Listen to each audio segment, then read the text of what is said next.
La revolución de la gracia se va extendiendo por todo el globo terráqueo. Aleluya.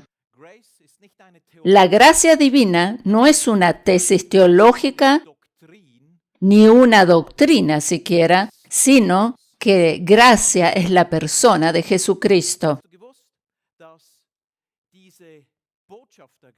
¿Sabías que el mensaje de la gracia es el medio que Dios utiliza para liberarnos del pecado?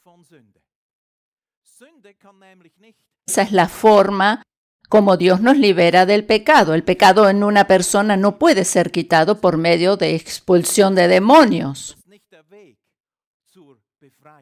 Este no es el método para que alguien quede libre del pecado.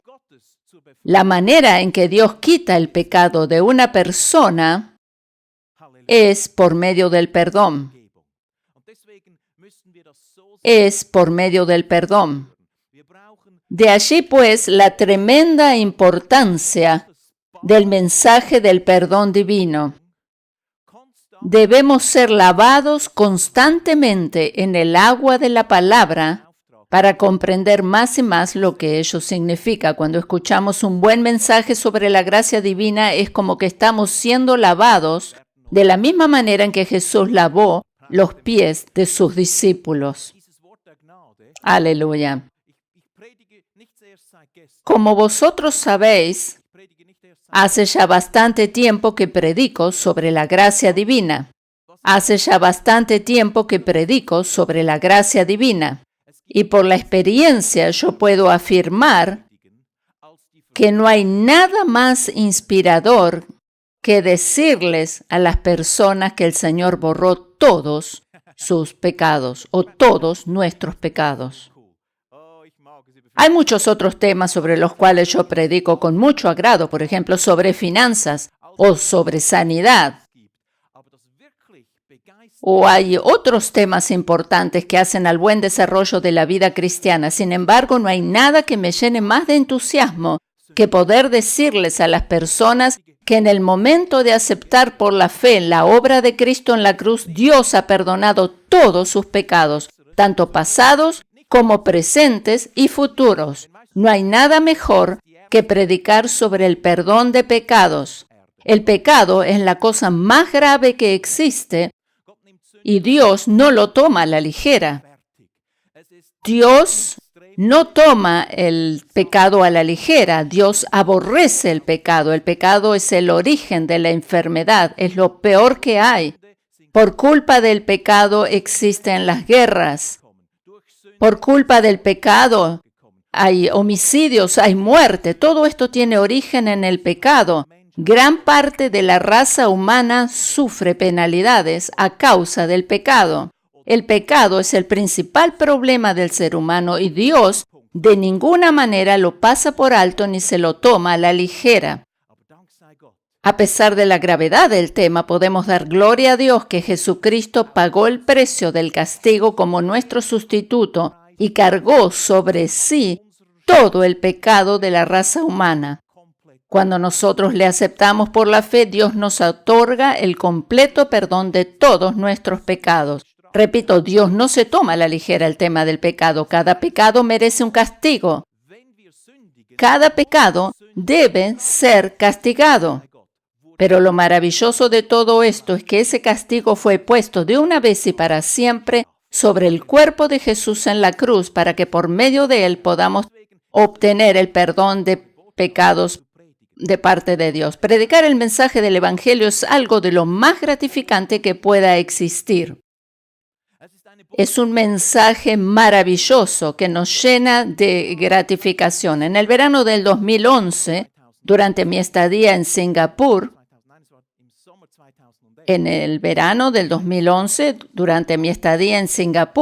tuve el enorme privilegio de compartir durante 5 horas consecutivas sobre la belleza del tema de la gracia divina con el pastor Joseph Prince y otros preciosos siervos de Dios en aquel lugar.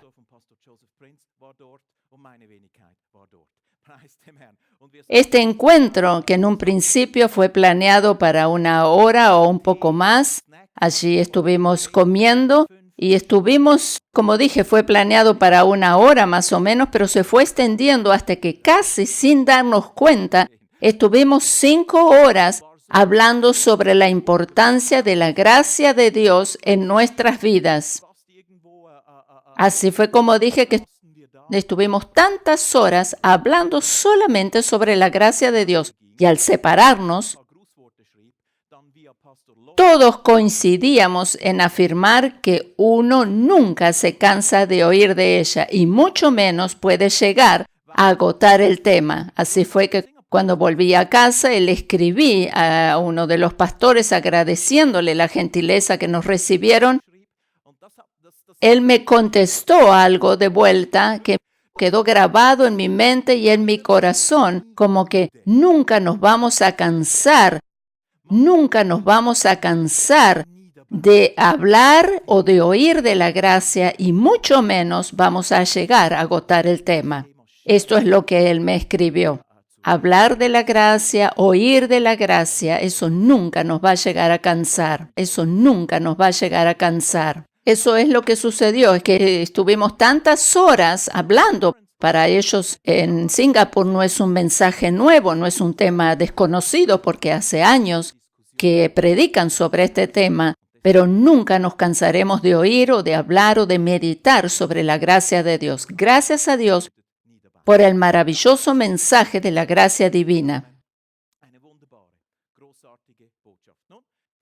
Como dije, hoy deseo referirme al tema que prediqué hace un par de semanas, el cual se refiere a entrar en el reposo del Señor.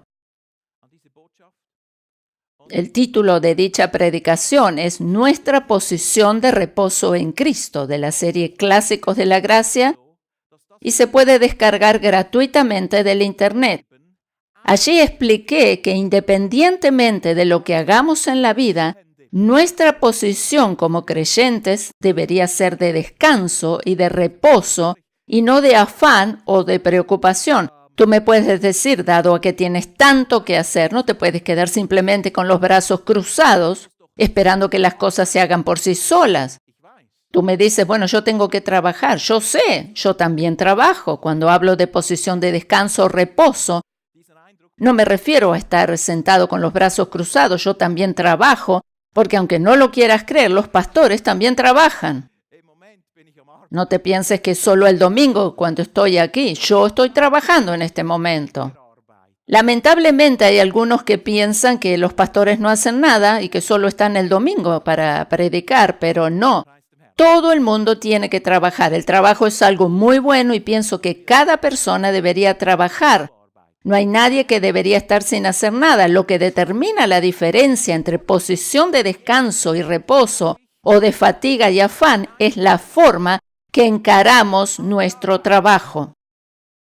Dado a que cada uno de nosotros tenemos actividades y o trabajos que cumplir, sea en la empresa, el taller, la oficina, la escuela, el hogar, es importante que aprendamos a hacer las cosas de manera relajada desde una posición de descanso interior.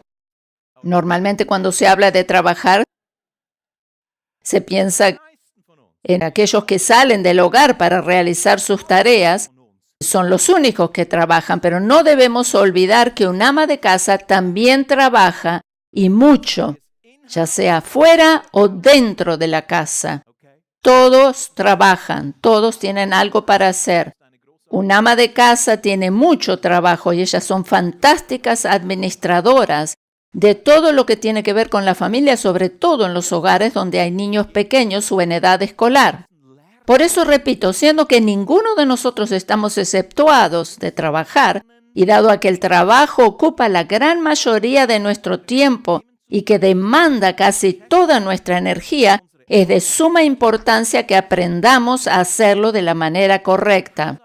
Sea lo que sea que hagamos, ya sea en el hogar, ya sea que atendamos a los niños o que trabajemos fuera, en una empresa, en una oficina, donde fuera, es decisivo aprender a hacerlo de la manera correcta, porque la mayor parte del tiempo la pasamos haciendo nuestro trabajo. Es así, ¿verdad? La mayoría de nuestro tiempo y nuestra energía la ponemos en nuestro trabajo. Hay quienes salen muy temprano a la mañana para el trabajo y vuelven a la noche recién a la casa. Por eso, la gran mayoría de nuestro tiempo la ocupamos con el trabajo. Por eso es importante aprender a hacerlo de la manera correcta, en una posición de descanso interior. Hoy deseo mostrarles el origen del estrés. ¿Dónde comenzó el estrés? ¿O cuál es el origen donde comienzan todos esos problemas que a raíz del estrés desencadenan en problemas físicos y emocionales que derivan, por ejemplo, en envejecimiento prematuro? ¿Cuál es el origen del estrés en el trabajo? ¿De dónde proviene el origen? Y cuánto más el estrés en el trabajo. Vamos a ver dónde comenzó todo y la manera de vivir una vida en el reposo de Cristo, porque Él nos redimió de la maldición del afán. Te invito a ir conmigo a Génesis capítulo 3, versículos 15 al 21. Génesis capítulo 3, versículo 15 al 21. Luego que el ser humano desobedece la voz de Dios, haciendo lo que le propone la serpiente, se produce una brecha de enemistad entre ambos. Justamente en los lugares de trabajo es donde más problemas hay con enemistades y el ampliamente conocido acoso laboral. Hoy, luego de escuchar este mensaje, vas a recibir una nueva perspectiva en cuanto a la forma de trabajar, la cual te producirá gozo en las tareas que te toquen realizar. Hoy va a ser un día decisivo en tu vida si tú tomas este mensaje para ti por la fe y vas a ver cómo va a producir un cambio y te va a dar gozo en las tareas que te toquen realizar. Dicho en otras palabras, hoy vas a escuchar un mensaje práctico que te permitirá conocer la manera de aplicar la gracia divina a tus actividades laborales para poder así encarar con gozo y alegría cada tarea a realizar. Depositar nuestra entera confianza en el Señor y creer que Él es quien cambia las situaciones es lo que establece la diferencia, sea donde sea que te toque trabajar. Como mencioné anteriormente, luego de la caída en el pecado aparece la enemistad. Por esa razón es que el pecado es algo muy serio y muy grave. Por eso dije, Dios no se toma esto a la ligera, sino que nos ofrece la solución, la cual es Jesucristo, para que nosotros, por medio de la fe, acabemos con ese problema en nuestras vidas. En el pasaje mencionado encontramos: y pondré enemistad entre ti y la mujer, y entre tú y la simiente tuya o suya. Esta te herirá en la cabeza y tú le herirás en el calcañar. Aquí aparece la primera mención, aparte del árbol de la vida, sobre Jesucristo, quien habría de venir para redimirnos, y es a la vez la primera señal del nuevo pacto. Esta es, como dije, la primera señal del nuevo pacto en Jesucristo. Aquí habla de enemistad, o se refiere a la enorme diferencia que hay entre el poder de las tinieblas y la gloria de la luz. Hay una enemistad y hay una gran diferencia entre el poder de las tinieblas y la gloria de la luz. El poder de las tinieblas siempre va a tratar de atacar a la luz. Pero nosotros somos más que vencedores por medio de nuestro Señor Jesucristo, quien venció a Satanás por su obra en la cruz. Quien venció a Satanás por su obra en la cruz. Esto ya sucedió. Esto sucedió por la obra completa de Cristo en la cruz. Por eso expliqué la vez anterior la forma en que nosotros actuamos o cómo vencimos al diablo, porque el diablo ya está vencido por medio de Jesucristo. Nosotros lo único que hacemos, tomamos victoria sobre él. El diablo no significa un problema para nosotros ahora, porque Jesús le venció en la cruz. La gracia divina siempre es más grande que cualquier ataque diabólico. Hay más gracia que problemas. La gracia siempre es mayor que cualquier otro problema o cualquier problema que nos ataque. Cuanto más estamos bajo la gracia de Dios o cuanto más oímos de la gracia de Dios, tanto menos significa el diablo un problema para nosotros, porque nosotros estamos del lado de la gracia y el lado de la gracia siempre es mayor.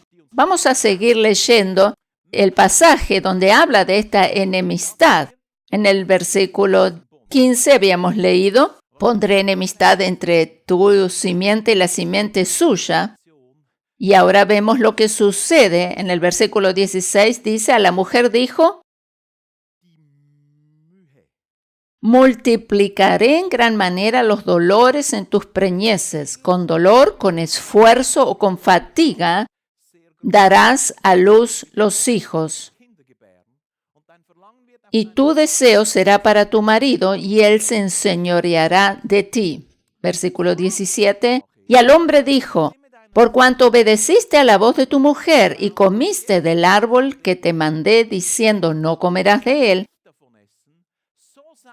maldita será la tierra por tu causa, como dice, con fatiga, con dolor o con trabajo, o con esfuerzo, diríamos aquí, comerás de ella todos los días de tu vida.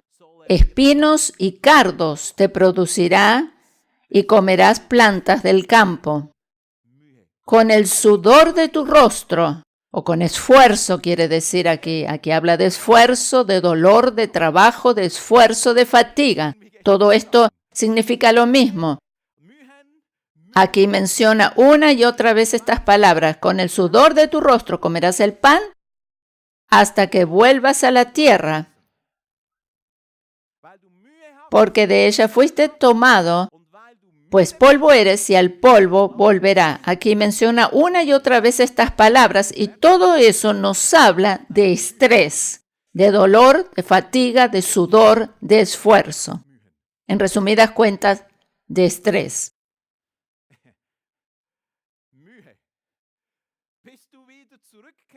Dice hasta que vuelvas al polvo de la tierra porque fuiste tomado de allí y al polvo volverás. Y el versículo 20, y llamó a Adán el nombre de su mujer, Eva, por cuanto ella era madre de todos los vivientes, y el Señor Dios hizo al hombre y a la mujer túnicas de pieles y los vistió o los cubrió. Dios los cubrió con pieles de un animal sacrificado y esto representa la gracia en el antiguo pacto. En el antiguo pacto los pecados no eran quitados, sino solo cubiertos. En el nuevo pacto de nuestro Señor Jesucristo, ellos son quitados o borrados en lugar de ser cubiertos solamente como en el antiguo pacto. Hay una gran diferencia entre los dos pactos, pero siempre se trata de la gracia de Dios. Aquí se presenta otra forma de la gracia de Dios. ¿Te das cuenta ahora de dónde proviene la fatiga, el dolor, el esfuerzo, los cardos y las espinas? Todo esto que habla aquí de esfuerzo y de dolor. Hoy en día,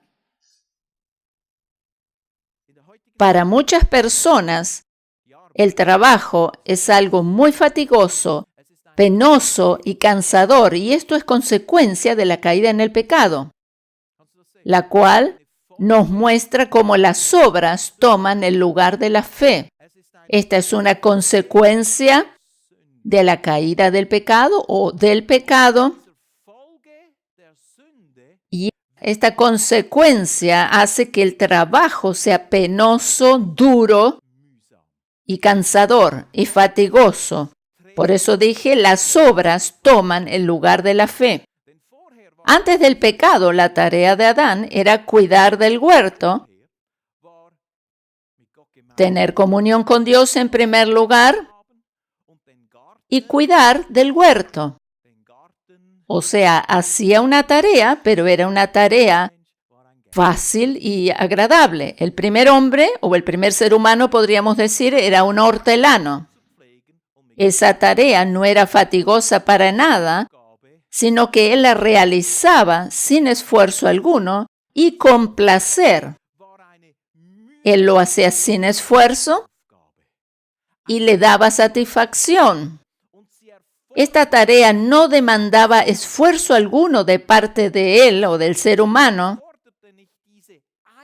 ya que Dios mismo le sostenía y le proveía. Esa tarea que él realizaba es como que no necesitaba todo el esfuerzo de él, sino que él hacía su parte, pero Dios le sostenía y proveía. Cuando Adán pasaba tiempo en la comunión con Dios, hacía su tarea en el jardín de manera rápida y fácil, sin darse cuenta siquiera que estaba trabajando. Se daba cuenta que eso era fácil, era agradable. Él ni siquiera lo contaba como trabajo.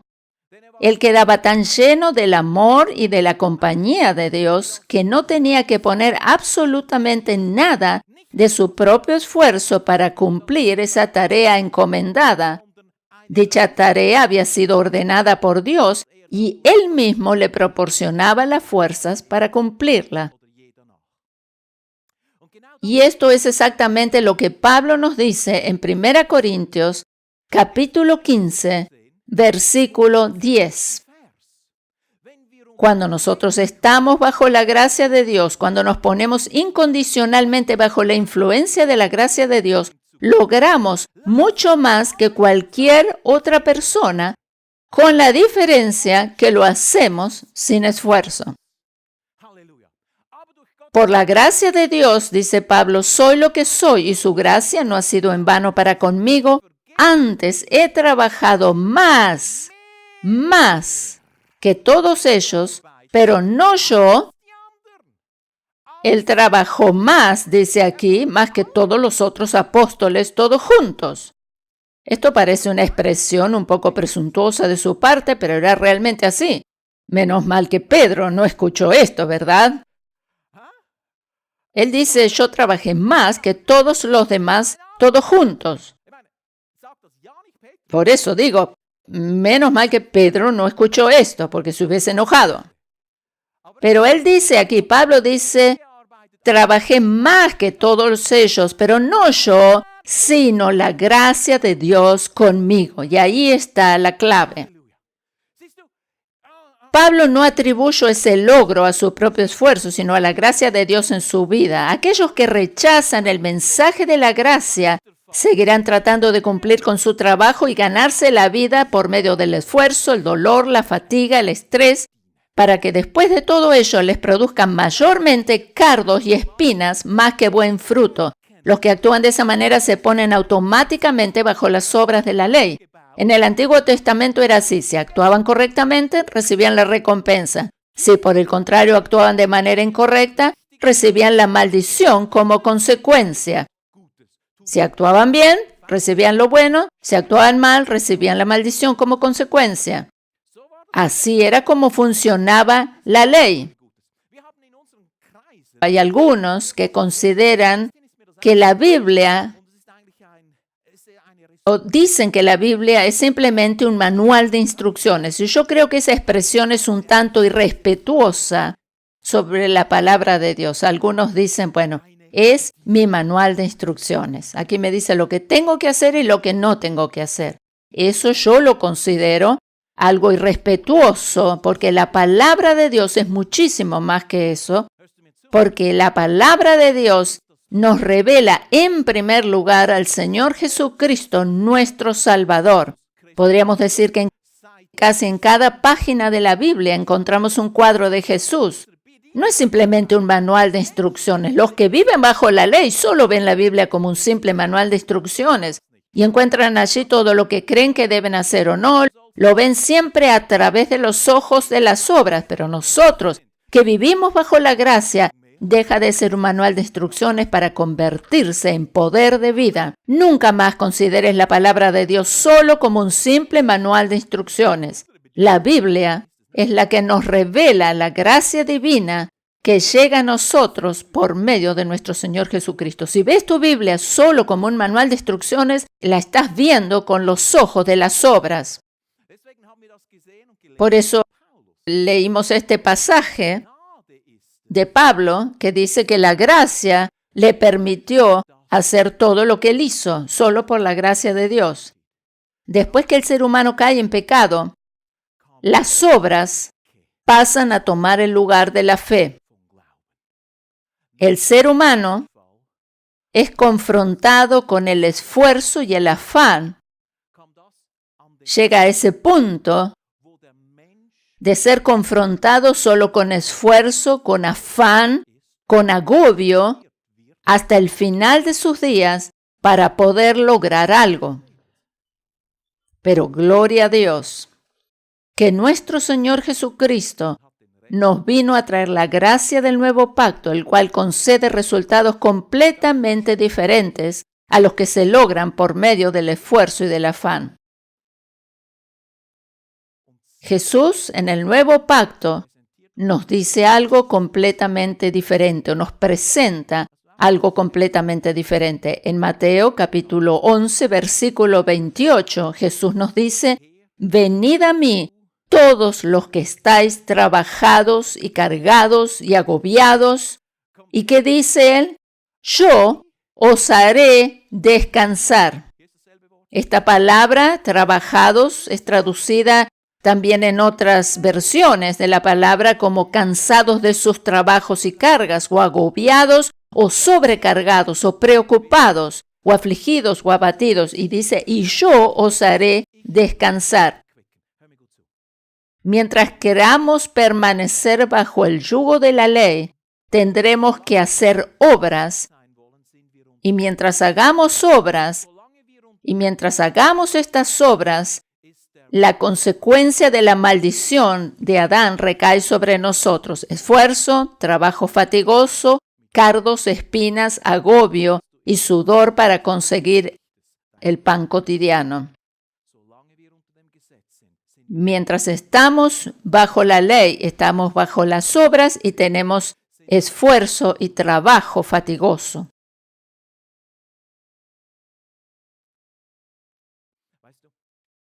Uno de los tantos maravillosos aspectos de la gracia divina, o una de las facetas, de las muchas facetas de la gracia divina, es que nos enseña a lograr lo que necesitamos para vivir sin tener necesidad de afanarnos o esforzarnos desmedidamente hasta agobiarnos. La gracia de Dios nos enseña a confiar y depender plenamente de Dios para todo lo que hagamos o emprendamos. El Señor me mostró muy claramente hace algunos días atrás que es su gracia la que mantiene mi fe en alto.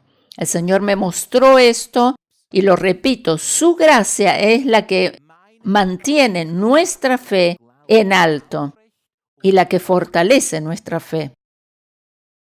Jesús nos dice en Mateo capítulo 6, versículo 33, que todas las cosas que necesitamos para vivir nos vendrán por añadidura si primero nos ocupamos de buscar el reino de Dios y su justicia.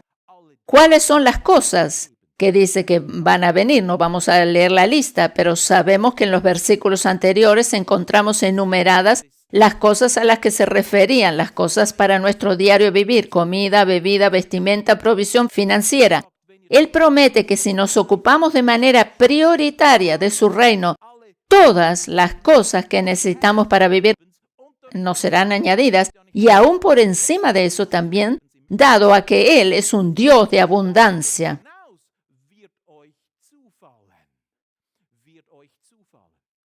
Uno de los aspectos más prácticos de la gracia es que nos ayuda a aprender a trabajar desde una posición de reposo y confianza en Dios. Si vivimos bajo la gracia de Dios, no habremos de trabajar con temor, con afán, con estrés, sino que sabremos cuándo es el momento justo y preciso para cada cosa. No pensar, bueno, si yo me relajo un poco, me voy a perder esto o aquello, sino debemos aprender a escuchar la guía del Señor para saber cuándo es el momento preciso para emprender algo, para hacer esa llamada telefónica que nos proporcionará nuevos contactos, o cuándo visitar a un nuevo cliente, o cuándo sea, saber cuándo también decir que no.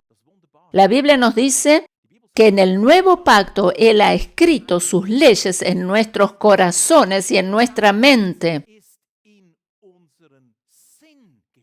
Por eso, como su ley está dentro de nosotros, debemos aprender a confiar en el testimonio interior, a esos avisos o a esa información o esos impulsos que nos proporciona el testimonio interior. Para ilustrarlo, voy a poner un ejemplo de mi experiencia personal. Yo no puedo hablar de tu experiencia, pero sí puedo hablar de mi experiencia. Yo predico en varias reuniones los fines de semana, además de enseñar en la escuela bíblica durante la semana. Y eso significa 5 predicaciones por lo menos tengo que preparar cada semana, por lo menos. Cualquiera que haya preparado alguna predicación alguna vez sabe que eso lleva bastante tiempo. Imagínate entonces cuánto se necesita para preparar tantas predicaciones o enseñanzas. Es como un desafío mucho más grande, porque tú sabes cuánto tiempo lleva esto. Si para una se necesita tanto tiempo, ¿cuánto más se hay que preparar tantas? Para no caer en continuo estrés, lo cual me llevaría dentro de algunos años al agotamiento, debo aprender a trabajar de forma más tranquila si quiero preparar todo esto. Imagínate, tengo que preparar tantas predicaciones. Si yo no aprendo a trabajar o a trabajar en tranquilidad, entonces pronto voy a caer en un estrés que me lleva al agotamiento. O sea, te estoy hablando de mi experiencia, pero creo que lo puedes aplicar a tu vida también. Porque en resumidas cuentas, funciona de la misma manera. O sea, yo tengo que aprender para no caer en continuo estrés, aprender a trabajar en forma más tranquila. Y lo maravilloso es que desde hace unos cuantos meses atrás, el Señor me está enseñando a hacer las cosas de manera relajada y con mejores resultados. El Señor me está enseñando todo este último tiempo de trabajar de una manera más tranquila y relajada y con mejores resultados. El ejemplo más reciente sucedió la semana pasada, cuando después de la reunión de la mañana yo no tenía nada preparado para la reunión de la noche. Así es que durante el almuerzo, mi familia estaba conversando entre sí, pero mis pensamientos estaban ocupados con el tema que tengo que predicar a la noche. Y en ese mismo instante reflexioné que no era sabio estar comiendo y a la vez pensando. Tampoco me agrada tomar del archivo un bosquejo de los años anteriores para repetirlo. Esto no lo voy a hacer nunca. Nunca voy a hacer de buscar en el archivo un mensaje. Ese lo prediqué hace muchos años, seguramente que se lo olvidaron, lo voy a predicar otra vez. Eso nunca lo voy a hacer. Kenneth Copeland dijo que él nunca predicó una misma predicación 2 veces y eso me parece maravilloso. Siempre confío que el Señor me da la palabra exacta y fresca para el momento preciso y actual, sin usar nada que ya fue predicado hace tiempo. Algunos que lo hacen, pero yo confío que el Señor me da la palabra fresca y exacta para el momento actual, porque Él me da lo justo para ese momento. Así es que mientras pasaba por mi mente una serie de pensamientos diferentes buscando la solución, y antes que comenzara a entrar en estrés, decidí y ahora lo voy a demostrar en forma práctica. Ahora voy a pedirle a alguien si por favor me alcanza una silla y les voy a mostrar prácticamente lo que hice.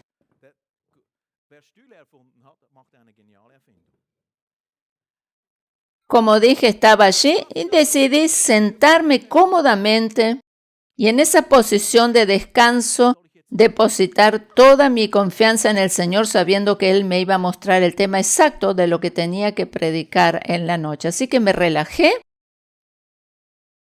O sea, dije, Señor, yo doy un paso hacia atrás y te doy lugar a ti. Tú me muestras ahora. O sea, no lo dije con mis palabras, sino en mi interior. Dije, Señor, tú me vas a dar el mensaje correcto para esta noche. Y acabé de tomar mi taza de té, de beber mi taza de té, e inmediatamente el Señor me mostró 5 puntos para el mensaje.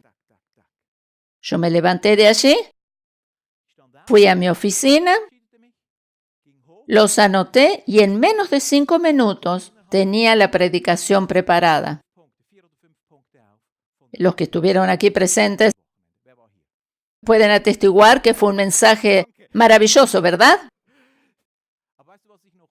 Lo más importante de todo esto es que el Señor me está enseñando a depender más y más de Él. Ese mensaje lo preparé no solo de manera rápida y sin esfuerzo, sino que yo estaba tranquilo y gozoso. Y no es que me puse a buscar y romperme la cabeza pensando, sino que di un paso hacia atrás en mi interior.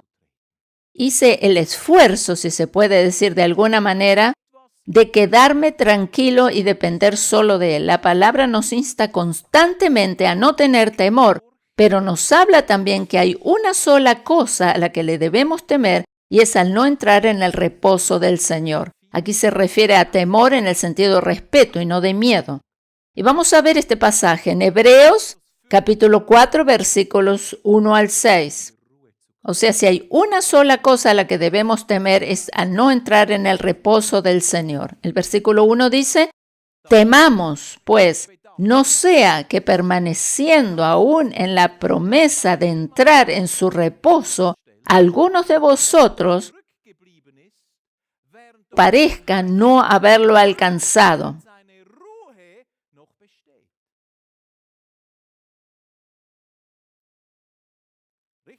O sea, el temor comprendido en su sentido correcto, que significa respeto y no miedo. No estoy hablando de otro tipo de miedo. Temor o respeto de no entrar en el reposo del Señor. Y si no hacemos esto y perdemos la confianza y la paz interior, entonces realizamos nuestra tarea con agobio y esfuerzo personal. No se trata de no trabajar o estar con los brazos cruzados sin hacer nada, sino de hacer nuestras tareas en el reposo del Señor. Una de las cosas más maravillosas que podemos experimentar es trabajar sabiendo que, aunque nosotros hacemos nuestra parte, es el Señor el que se encarga del resto y los resultados siempre serán buenos.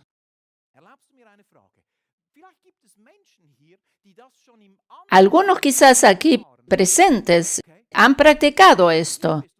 Yo quiero preguntar ahora, ¿alguno sabe de lo que estoy hablando? Y quizás no has hecho esa experiencia en forma permanente, pero ya lo has vivido en alguna experiencia. ¿Hay alguien? Oh, son muchos aquí los que realmente comprenden lo que estoy hablando, ya han hecho esta experiencia. O sea, te animo a practicarlo en tu diario vivir. Independientemente de lo que hagas o la posición que ocupes en tu trabajo, y experimentarás una nueva calidad de vida. La posición del creyente bajo el pacto de la gracia es una posición de reposo, y entonces el Señor le añade su bendición y los resultados son mucho mejores. Por eso, repito, la posición del creyente bajo el pacto de la gracia es una posición de descanso y de reposo. Y vamos a seguir leyendo nuestro pasaje de Hebreos. El capítulo 4 de Hebreos habla a los creyentes, el capítulo 3 no. Vamos a seguir leyendo el versículo 2, porque también a nosotros se nos ha anunciado la buena nueva como a ellos. Aquí está hablando de Israel. Israel escuchó el Evangelio. Por eso dije, la Biblia no es solamente un manual de instrucciones, sino que habla de Jesús permanentemente. Casi podríamos decir que en cada página nos habla algo. Solo es un manual de instrucciones cuando volvemos bajo la ley. La Biblia no es simplemente un manual de instrucciones, sino es la vida de Jesucristo. Nosotros no comemos del árbol de la ciencia del bien y del mal, que sería como un manual de instrucciones simplemente, sino que comemos del árbol de la vida que es Jesucristo. Dios ha puesto sus leyes en nuestros corazones, o sea, las instrucciones las tenemos dentro de nosotros.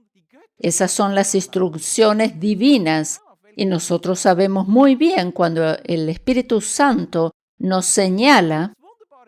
No tenemos que estar buscando por toda la Biblia para recibir una respuesta, sino que es como que Él sopla en nuestro interior y nos dice en el momento exacto lo que tenemos que leer, el pasaje preciso en el momento concreto. Y nosotros sabemos que en tal capítulo, en tal versículo y en tal párrafo está la respuesta para la situación del momento. El Espíritu Santo nos guía por medio del testimonio interior. Así es como Dios lo hace hoy. Escucha esa voz interior en tu corazón. Escucha al testimonio interior en tu corazón. Seguimos leyendo nuestro pasaje de Hebreos. Pero los que hemos creído, dice en el versículo 3, entramos en el reposo. De la manera que dijo, por tanto, juré en mi ira, no entrarán en mi reposo. Aquí está hablando del pueblo de Israel, del Antiguo Testamento. A través de la ley, o cuando se refiere a la ley produce solo ira. Sí, ya me doy cuenta que algunos me miran y dicen, ¿cómo puede ser? ¿Es cierto esto que la ley produce ira? Vamos a leer Romanos 4, versículo 15. A veces nuestra mente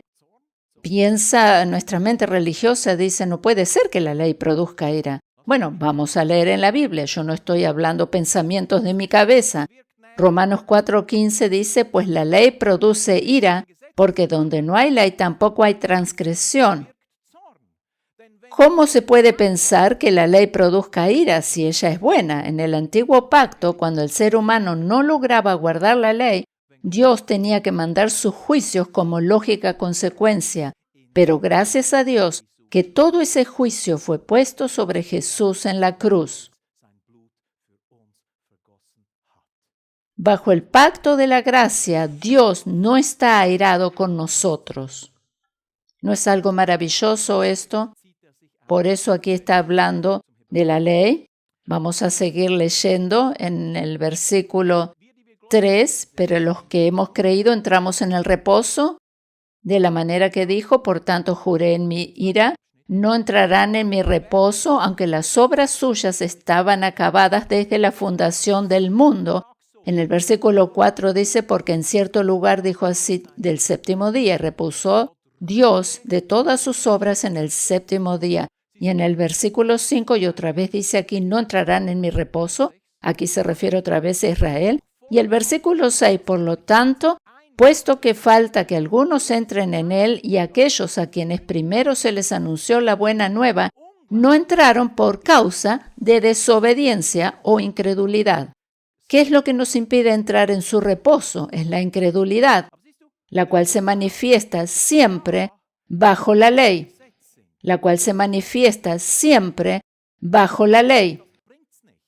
Nunca podemos cumplir toda la ley. Muchos creyentes tienen fe en la palabra de Dios.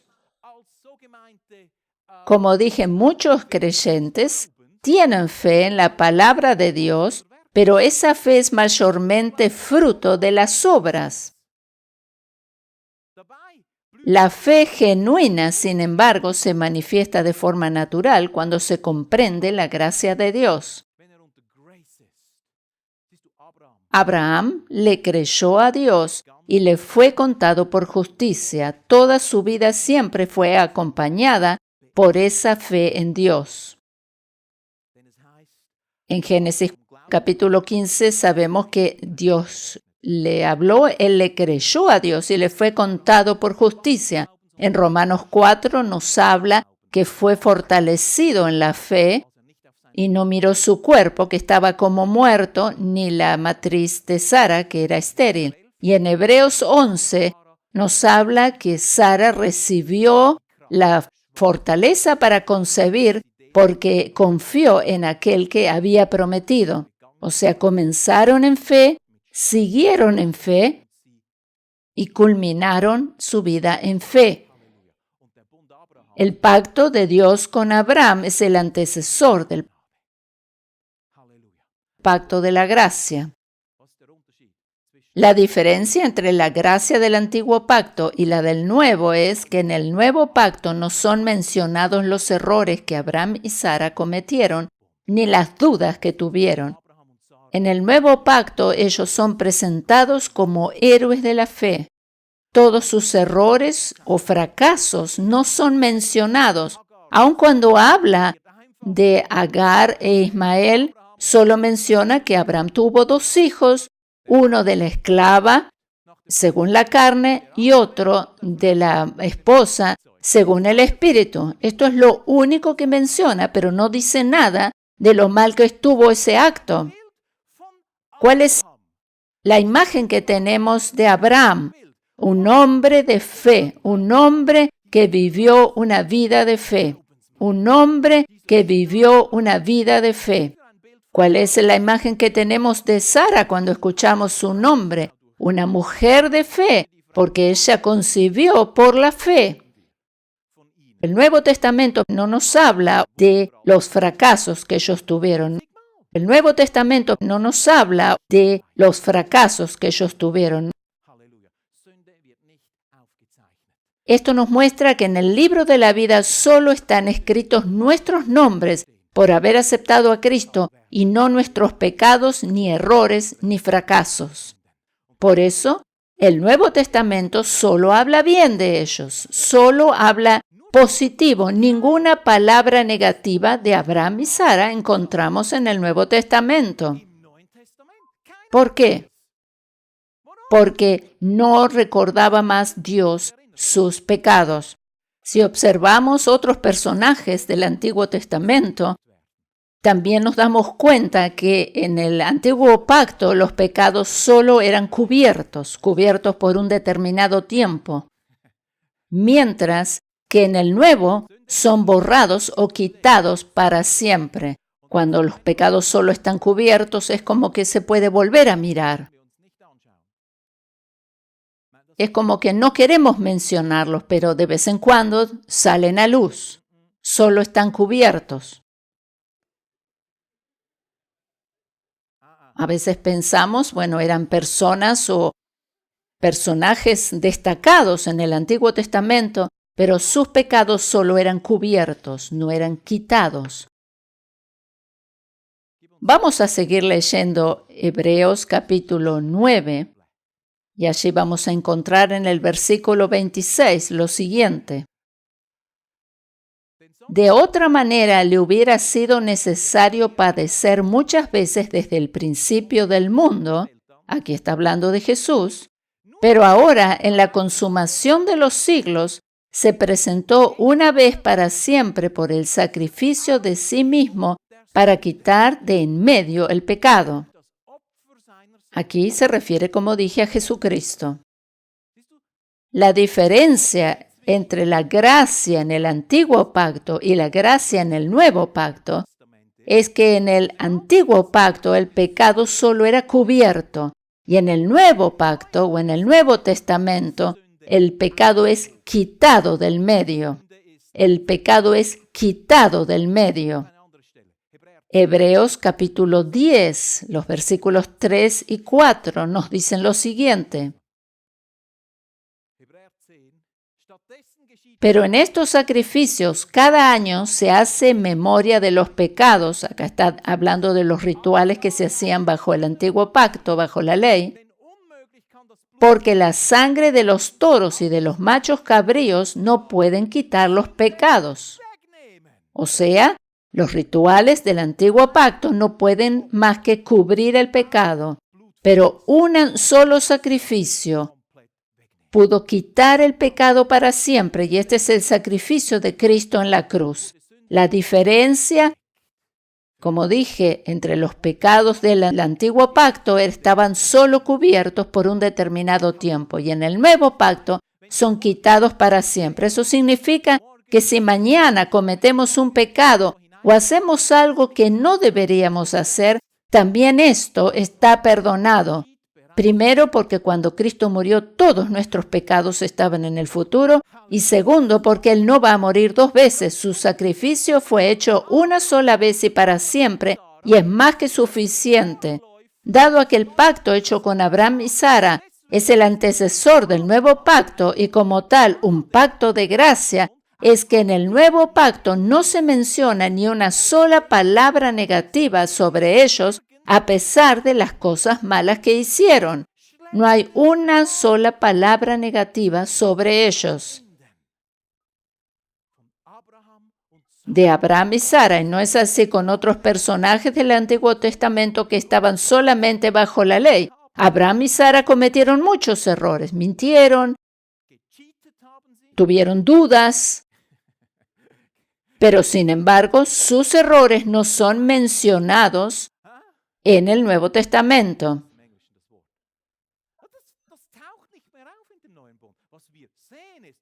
Nosotros solo vemos que Abraham y Sara eran personas de fe.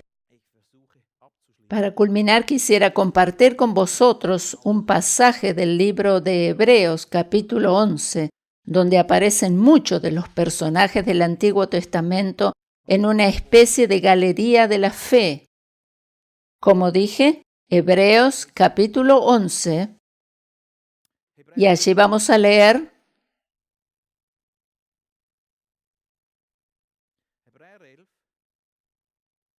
los versículos 24 al 28. Como dije, el capítulo 11 del libro de Hebreos es una especie de galería de héroes de la fe. Allí tenemos a Enoch, tenemos a Abraham, tenemos a Noé, tenemos a Jacob,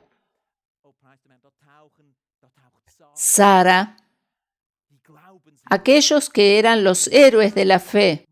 Y allí está también Moisés. Y vamos a leer desde el versículo 24.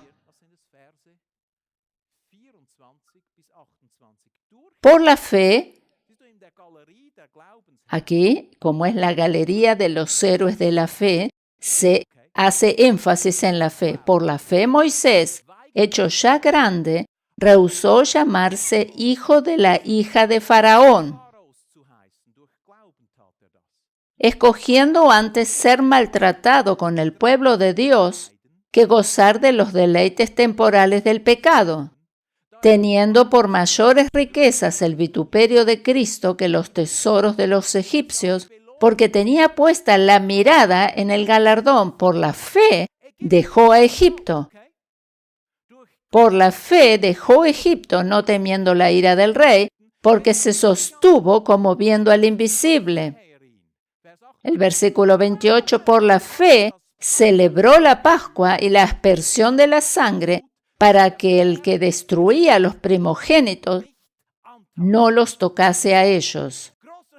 Aquí vemos a Moisés, que es un héroe de la fe. Por la fe hizo todo esto. Pero ¿sabes una cosa? Estas proezas de Moisés llevadas a cabo por la fe se mencionan aquí. Y todo esto tuvo lugar bajo el pacto abrahamítico, o sea, el pacto de la gracia en el Antiguo Testamento, y no bajo la ley. Cuando Moisés recibió la ley, recién 3 meses más tarde de estos hechos relatados en estos versículos, Todo esto que leí es cuando él salía de Egipto y estaban todavía, como dije, bajo el pacto abrahamítico. Todos estaban bajo el pacto de Abraham, o sea, el pacto de la gracia, porque la ley viene 3 meses más tarde, la reciben 3 meses más tarde en el monte Sinaí. Cuando ellos habían salido de Egipto, cuando habían tomado la Pascua y habían andado 3 meses por el desierto y habían comido pan, habían comido maná, habían recibido agua milagrosamente, y allí llegan al monte Sinaí y demandan la ley. Y aquí no dice más nada la Biblia en cuanto a las proezas de Moisés. Si bien los otros hechos relatados en el Antiguo Testamento fueron hechos grandiosos, pero no fueron dentro del pacto de la gracia o por la fe. Porque por la ley no puede ser heredero de las promesas que vienen solo por la fe y por la gracia. Todos sus hechos posteriores, aunque eran grandiosos, por cierto, pero él se puso bajo la ley y estos no son mencionados en la galería de los héroes de la fe. Solo esos hechos que sucedieron solo cuando él se mantenía bajo el pacto abrahamítico. Por eso él está en la galería de los héroes de la fe solo hasta ese momento. Porque, como dije, sus hechos posteriores, aunque eran grandiosos, por cierto, no son mencionados en la galería de los héroes de la fe. El plan de Dios era que su pueblo siempre permaneciera bajo su gracia. Él nunca planeó la ley para ellos. Sin embargo, se las dio porque ellos la demandaron. La ley se puso entre medio. Por eso aquí no se mencionan más de los hechos de Moisés, porque él se puso bajo la ley. En Romanos capítulo 4, versículos 13 y 14, lo aclara perfectamente. Romanos 4, versículos 13 y 14, porque no por la ley fue dada a Abraham o a su descendencia la promesa de que sería heredero del mundo, sino por la justicia de la fe. Él creyó y le fue contado por justicia. Él no recibió ninguna ley. Abraham no recibió ninguna ley, solo creyó a Dios. Y en el versículo 14 leemos, porque si los que son de la ley son los herederos, vana resulta la fe y anulada la promesa. Por eso los hechos posteriores de Moisés no están relatados en Hebreos 11. Por medio de la ley no nos hacemos acreedores a sus promesas, ni obtenemos salvación, ni somos justificados, ni llegamos a ser mejores personas. Es imposible. Es imposible. Todas las promesas de Dios se manifiestan en nuestras vidas solamente por medio de la fe y del reposo y de la confianza en Él. Por eso es importante que entremos en su reposo. Mientras estemos bajo la ley, estamos haciendo obras. Nos ponemos nosotros en primer plano. Y solo se trata de lo que nosotros podamos lograr o alcanzar por medio de nuestro esfuerzo, fatiga o trabajo. Ya vimos de dónde proviene todo esto. Todo tiene su origen en Adán, luego que cayera en pecado. Por eso debemos aprender a caminar en fe y a reposar en el Señor. Reposar en el Señor y en la fe o caminar en la fe no es algo complicado ni difícil, sino algo sumamente sencillo. Para culminar, vamos a ver juntos lo que nos dice Hebreos 4, versículo 10. Hebreos 4, versículo 10. Hebreos 4, versículo 10. Porque el que ha entrado en su reposo también ha reposado de sus obras, como Dios de las suyas. ¿Te das cuenta que cuando trabajamos pensando en que tenemos que hacer mucho esfuerzo por lograr algo, normalmente no alcanzamos las metas que nos proponemos en el tiempo preestablecido? Sin embargo, cuando trabajamos confiando en el Señor, Él es quien se encarga de darnos los resultados esperados. Y más que eso también, no es que hacemos poco, no tratamos de minimizar la tarea que tenemos que hacer, sino que la hacemos en la confianza y la seguridad que es Dios quien otorga los resultados. Tú sigues las instrucciones del Espíritu Santo, permanece abierto para recibir esas instrucciones, los impulsos del Espíritu Santo, pero Él te da esa tranquilidad y ese reposo. Reposamos de nuestras obras. Dios mismo, luego de crear el universo y todo lo que en él hay, se sentó a descansar. Sigamos su ejemplo. Para eso conté el ejemplo de lo que me sucedió el domingo pasado, como Dios me dio un mensaje sin que yo hiciera ese esfuerzo. Lo único que tuve que hacer, digamos, es esforzarme por quedarme tranquilo. Este es el gran desafío para nosotros. El estrés es algo muy común entre aquellos que trabajan en relación de dependencia o que son jefes de una empresa o una firma, pero lamentablemente no es algo desconocido para muchos pastores que luego de algunos años de ministerio llegan al agotamiento total, lo cual les ocasiona trastornos físicos y emocionales y en el peor de los casos hasta abandono definitivo de sus tareas pastorales. No se debería llegar tan lejos.